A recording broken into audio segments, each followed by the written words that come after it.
In such plenty all to themselves, when there were poor desperate Englishmen, Irishmen, Scotsmen and Welshmen wailing and moaning at the scandalous cost of their taxed liquor. It seemed just kindness to load up a skiff on a moonless night and slip across the sea and help them out. But I'm drifting off from the beginning we had. Tom Tier's second shout came just a moment or two after his first. "That ship to the northwest looks like she's a cutter." Now, though there are many ships that might be a cutter, there's one kind in particular that always is, and this was exactly the kind that we didn't want to meet. Nobody said anything. We were all thinking trouble. This little jaunt in the Sincerity was taking a chance, but it had seemed worth the risk. The sad truth of it is there never was a family so clever at letting it all slip through their fingers as Kewley's. It wasn't even as if it had all gone on gambling and high women, which would at least have had a touch of the hero. No. The Kewleys were careful, sober people, with a terrible taste for litigating wills and a perfect eye for a rotten buy.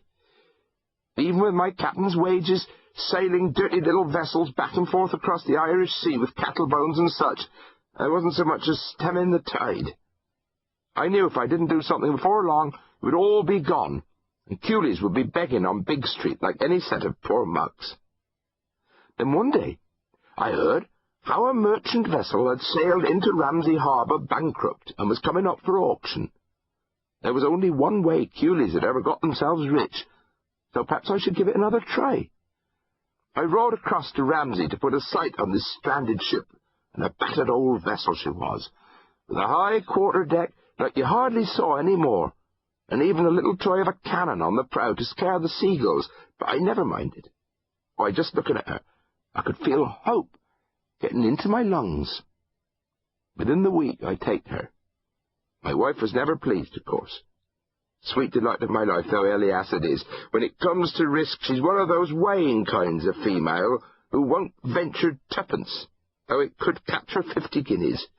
I taught her a little about the clever things that could be done with a ship, especially by Manxmen from Peel City. I told her of Cousin Rob, who'd been in the English Navy and married an Englishwoman, and now caught eels and such near Malton town that was hardly a spit from London itself, where he lived in an old house, sat on an empty stretch ashore, handy as could be, so he'd even joked about what might be done there when he last paid us a visit. I told her how much a fellow might expect to catch from one voyage of this particular kind, and all I got back was black looks. "You'll have us all walking the houses begging for halfpennies, mark my words," she'd say, "or in jail." "Don't you worry," I told her. "It'll be as easy as kicking pebbles on the beach. 3 months from now you'll have a fine new carriage to take you off to church on Sunday." Of course, things never do turn out quite as you expect. It took more than 3 months just to get the ship ready. First there was bringing her round to Peel, where all was more discreet. Then there was finding all that certain extra timber I needed, that had to be from a boat freshly broken up, and one just a little smaller than the Sincerity herself. Next, there was getting the timber fitted and repairs done besides.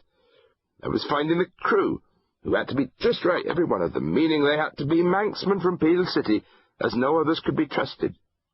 Finally, when ship and men were all set, there was the show in cargo, which was salted herring.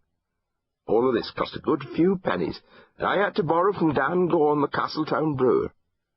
By late May, though, all was finished complete. What a send-off we had! Why, it seemed as if half Peel was there, standing on the quays and the herring boats all staring.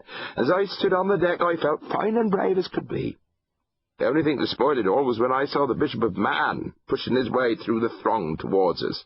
"Captain Kewley, is it?" he asked. "I understand you're sailing south."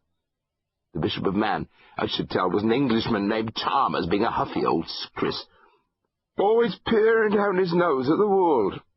Now he was all sweetness, seeing as he was questing after a favour. "I have to go to Port St. Mary, you see. The roads being so very poor, I wondered if I might make a little passage aboard your vessel." I can't say I much wanted him aboard, but it's hardly easy saying no to bishops. Besides, if there was one man in Peel City who wouldn't be in the know as to what particular kind of ship the Sincerity happened to be, it was him, so there'd be no great harm. Or so it seemed at the time.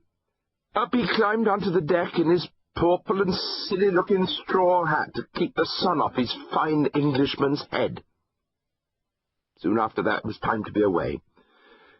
As the wise man says, keep a good wind waiting, and it's nothing you'll be eating.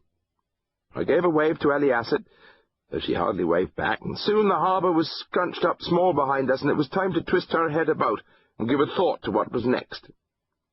It was then that the Bishop of Man started getting himself bored.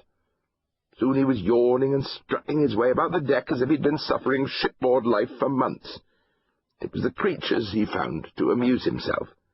I reckon we'd only need fresh meat for a week or two, so I got us just a dozen chickens, 1 sheep, and a pig, and there the bishop was, clucking at the chickens and trying to stroke the sheep, which didn't like him. He must have thought himself a proper St. Francis.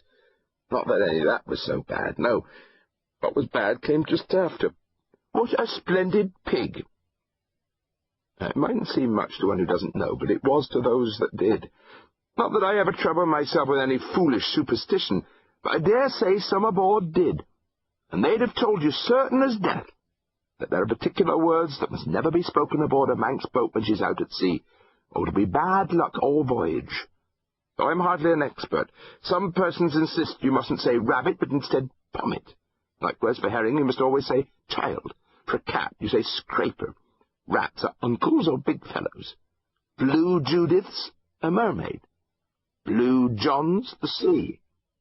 And you must never, ever say pig, but always swiney. Of course, mistakes will happen, and the bad luck can be stopped if the proper thing is done.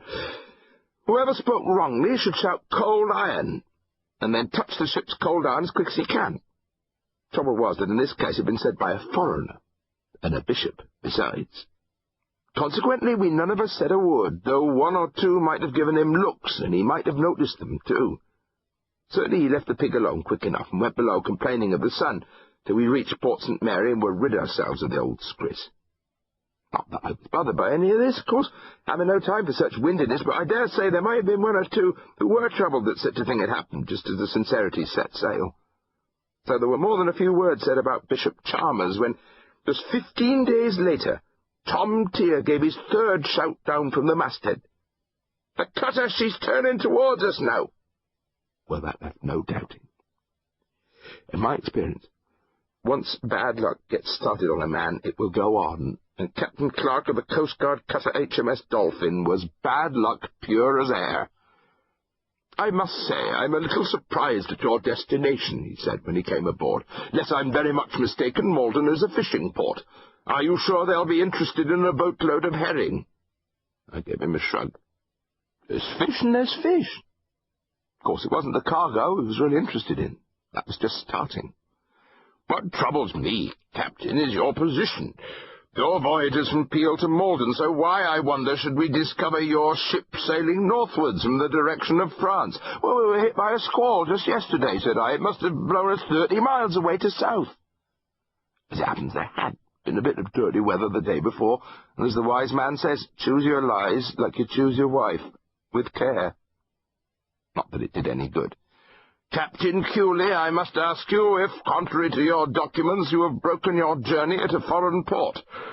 There was only one reply I could give, and I gave it with as much offended dignity as I could find. "Certainly we have not." "Do you have any cargo aboard other than the salted herring listed here?" "That neither." He seemed pleased, like a hound that smelt rabbits. Straight away turned to his 6 marines, all in their scarlet. "I want this ship searched, and searched well." So there we were. Not that he had us yet, for sure, but I hated the notion of my ship being poked at and prodded by strangers like some common street harlot. I'd taken what precautions I could to keep her fancies clothed, though this was nothing much more than making sure that everyone was kept busy, there being nothing like idleness to make a body nervous, where the last thing we wanted was some fit of stammering or a hasty glance in the wrong direction.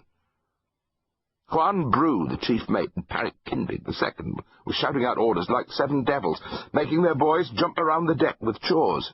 China Clucas, the ship's giant, was at the wheel, while below decks in the workshop, Charles Christian, the carpenter, was sawing away at a piece of wood, and Richie Moore, the sailmaker, was having a good sew at his canvas, while Milcrease the steward was tidying the cabin.